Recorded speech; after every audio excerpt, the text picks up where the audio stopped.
Mga labi ng graduating architecture student na natagpo ang patay sa loob ng apartment sa Occidental Mindoro, inilibing na. Alamin yan sa report ni Andrew Bernardo.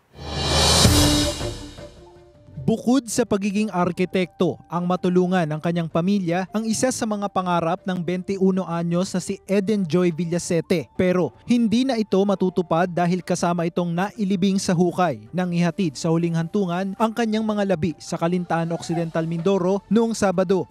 Si Eden halos naaagnas na ng matagpuan sa inuupahang apartment sa bayan ng San Jose Biyernes ng umaga. Nasira po ang kanyang inabukasan. Hawa po ko sana, tulungan po ninyo ako.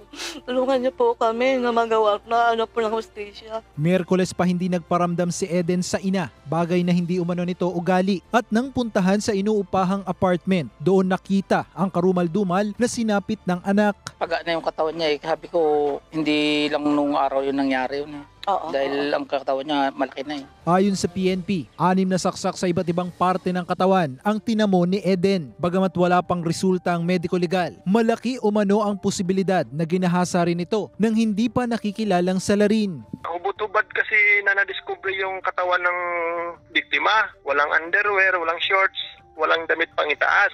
Bumuo na ng Special Investigation Task Group ang PNP para sa agarang pagresolba sa krimen. Meron tayong nakitang mga nakamotor na bumisita doon sa apartment. Pero medyo kasi hindi pa natin ma-divulge yun kasi yun ang sinusundan natin mga kawan. Na-lead natin na may pumasok sa apartment ng gabi. Nakasakay ng scooter, 3 sila.